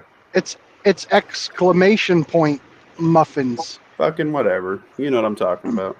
They don't. They're new. Okay. Yeah, that. Check out what I Am Coldfoot's doing. That's how you do it. They don't know that they don't have a Nebraska education. Well, I do, and that's good enough for me. A 6th grade Nebraska education. Whoa. I'm an engineer on 7th grade. All right, let's settle the fuck down. Are you smarter than a 5th grader? No, definitely. I've seen that show. I failed every goddamn time. I slept through too many classes. That's funny. Yeah, the hunt is free. You just do exclamation point hunt to join in on a hunt. Right. The bake off, you have to wager some of your chat muffins by doing exclamation point bake off, then a space, and then the number of muffins you want to wager. See, what they said's way better than what I said. We've got a bake off going right now, so if you want to join in, do exclamation point bake off as one word, space, and then a number. I think you have to have 15 can't do more than muffins muffins or more numbers than you have.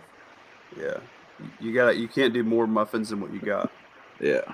Sophia should have a bunch of muffins. She's been participating for a while now and not used them. Yeah, Sophia's got 29, so you do bake off, and you can do like 20, 25 muffins. Now you can lose muffins. Bake off. Yeah, we can burn the muffins. will get rained out because evidently we're baking outside. It's the apocalypse. Yes, of course we're baking outside in our solar ovens. Yep. That's cool, dude. I gotta tell you what, guys. I really dug this chat. I think we got into a lot of really good thought processy here. I think that even going off on a tangent like this, we're just talking bullshit and prepper stuff. It's a good time, man. This is what it's all about. Knowledge is the lightest thing you can carry because you can carry as much as you know, right? And nobody can take it away from you.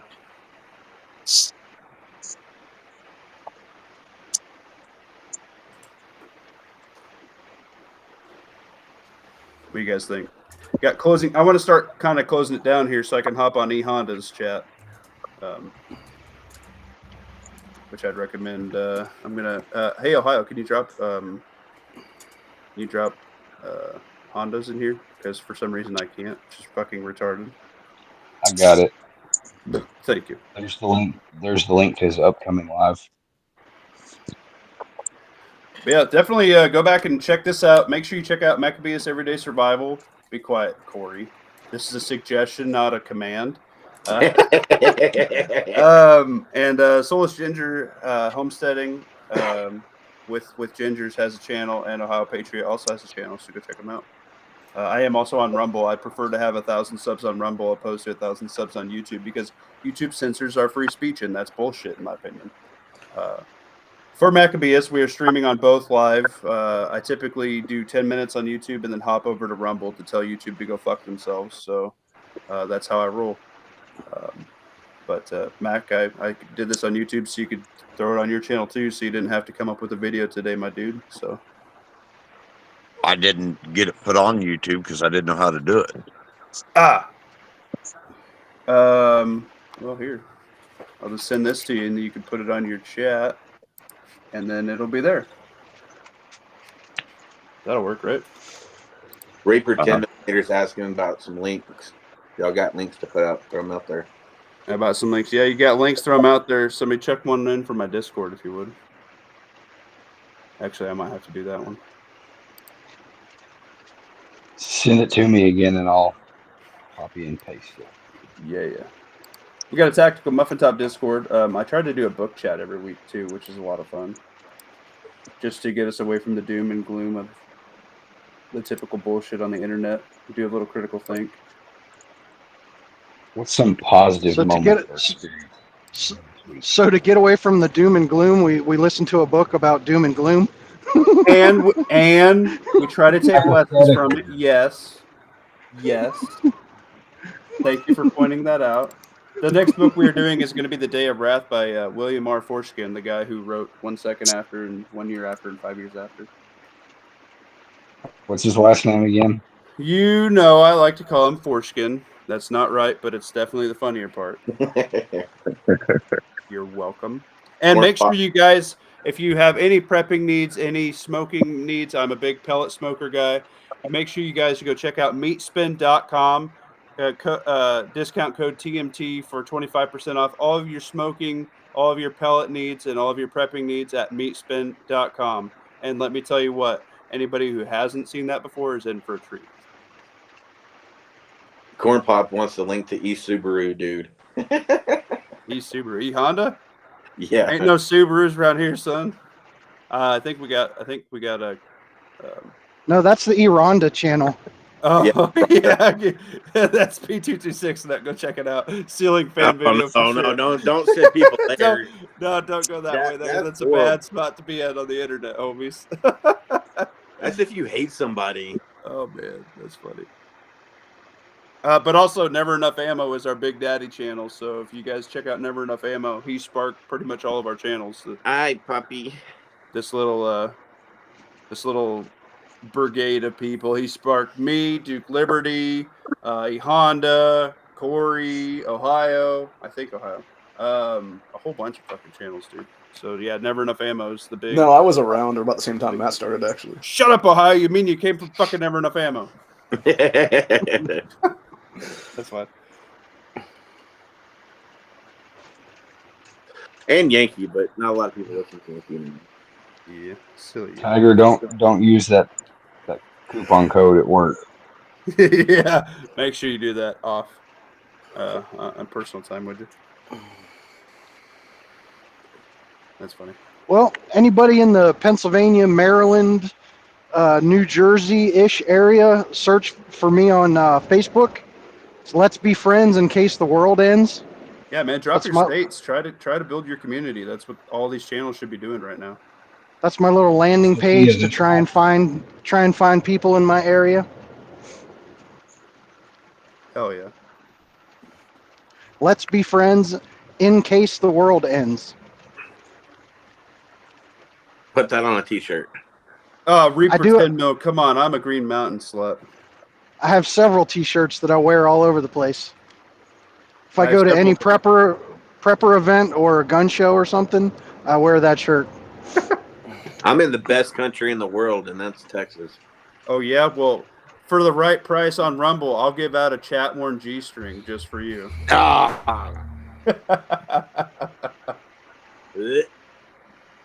You're welcome. After you do your 100 curls and sit-ups and shit in it. Yes, sir. Legitimate question. Kamala wins. Texas secedes. Who's moving to Texas? I think more states than just Texas will secede. Texas will be the first, and there'll be a lot of others that'll join. We'll try Everybody to, around them. They would be able to, though. I think start Texas, Cold War. I don't think you want to Arkansas. move in that. I think Texas, Arkansas, Missouri, and Oklahoma would definitely be in a union together. Yeah. Louisiana might join them too at this point. Nebraska Yeah. would go if only Kansas would get the fuck out of our way.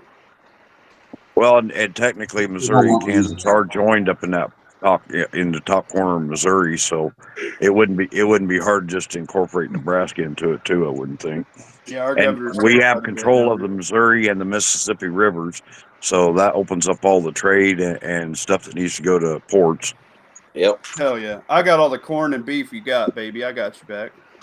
We still got steak, bitch. The United States of Texas. No. No,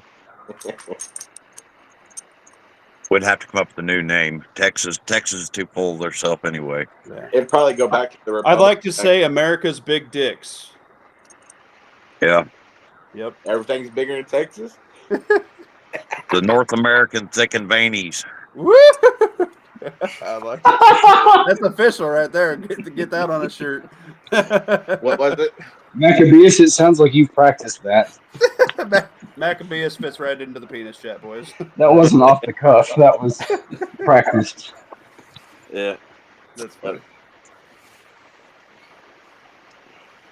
Oh, Lord. This chat is devolving quick.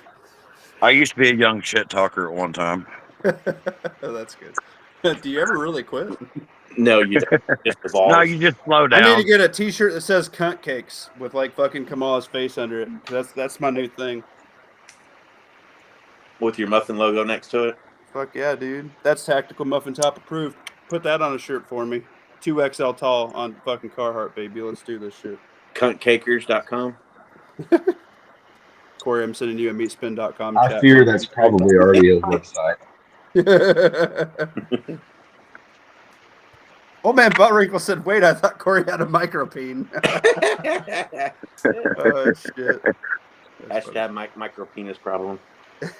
I seen his name in the chat a while ago, and it made me chuckle. Whoever Man, said we got steak, bitch, it made me laugh. That's me, bro. That's Muffin Top. That's good. It's actually like 12 inches, but he's just so big it looks small. Yeah, I'd Like a diglet. You know, Jolly People Green. Oh man.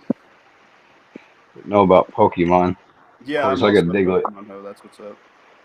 I like to call him another name, but also because he's brown. Get you a muster shirt. Yeah, that'd be good. That's cute, Corey. You made me blush. Sophia B's digging that. We've swapped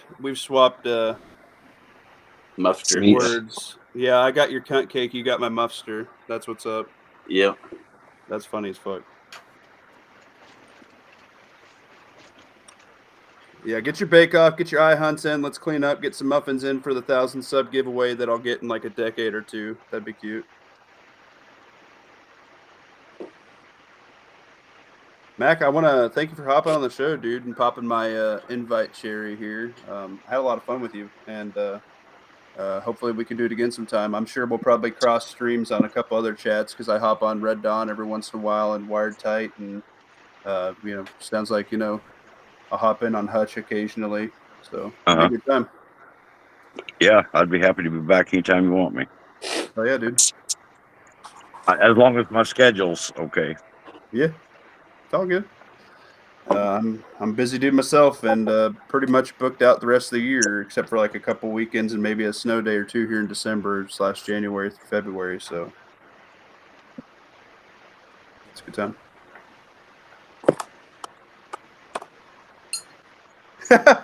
Sophia B said she's never going to call me T.M.T. again. It's officially Muffster. Hey, man. I'm down for that.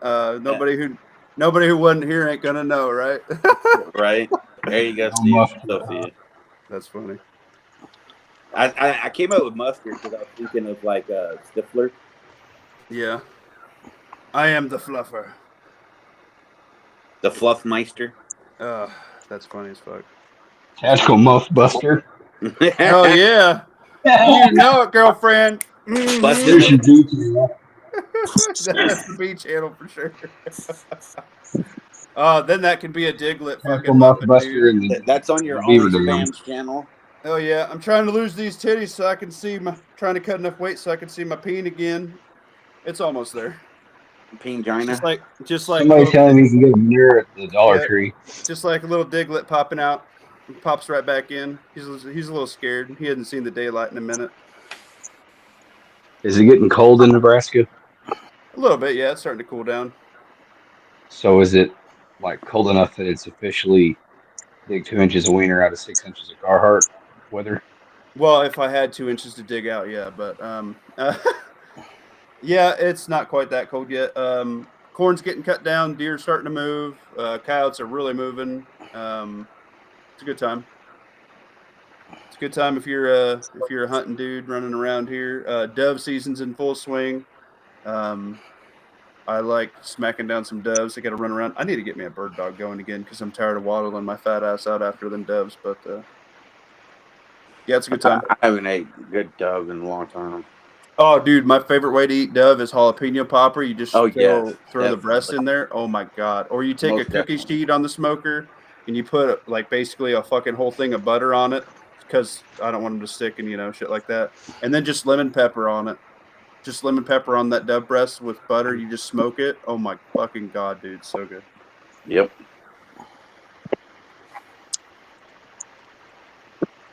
Hell yeah, stack the food to the rafters.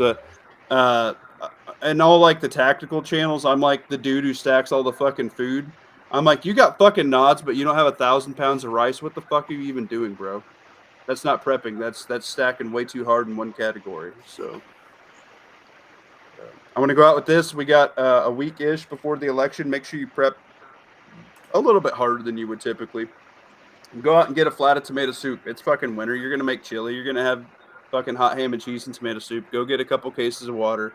Go grab a little bit of ammo. Like, wherever you're lacking, fill it up. Go to the dollar store, wipe out all their fucking over-the-counter meds because if we get Trump, we're not getting cheap dollar store shit anymore. China might just straight cut us off. Like, the logistics supply chain that they'll drop on Trump's feet that he's not going to be able to dig his way out of is going to be absolutely fucking disgusting for the rest of us to deal with. Well, in a week from tonight, if they do declare him the victor, if you haven't already bought it, the store may not be there to go to, let alone the contents being gone. Yeah, that's fucking true, dude.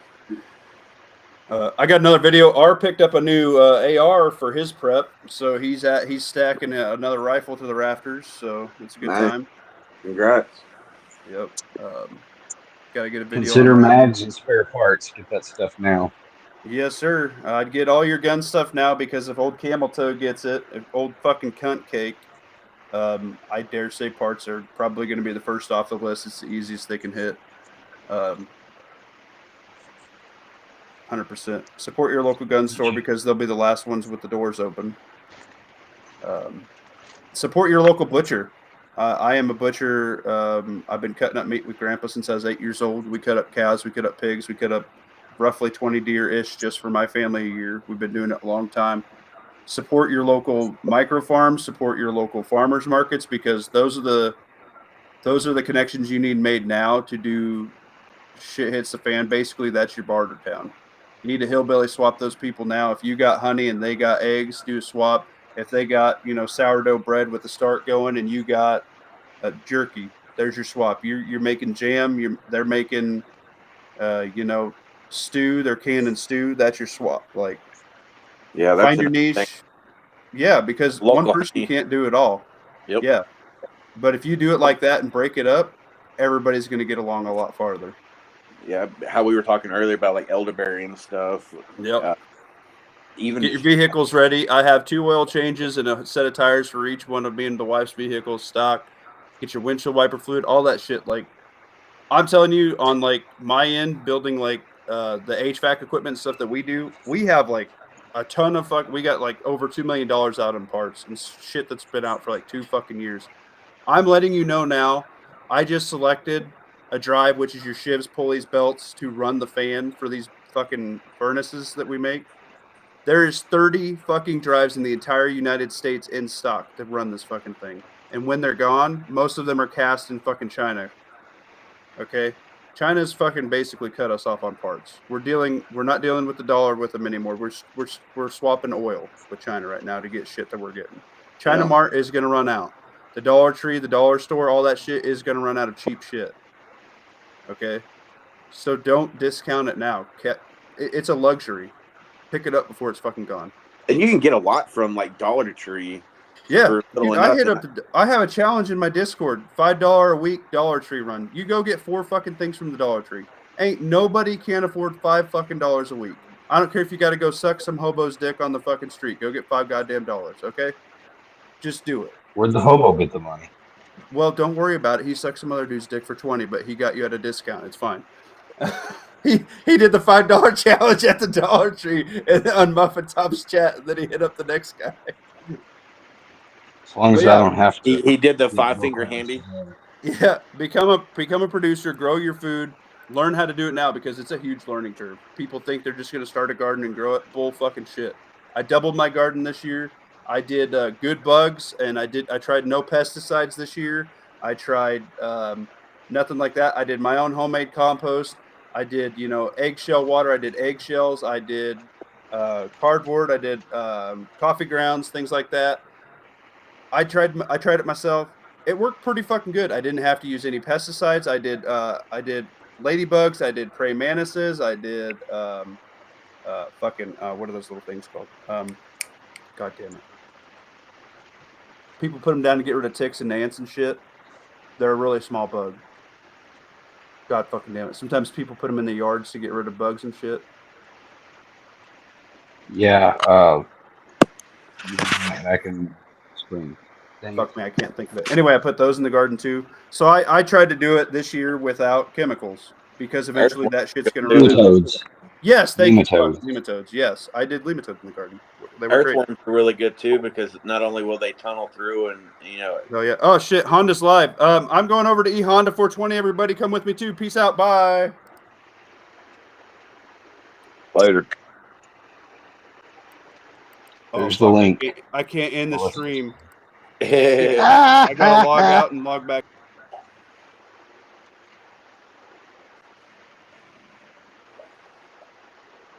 What a bleeding vagina he is.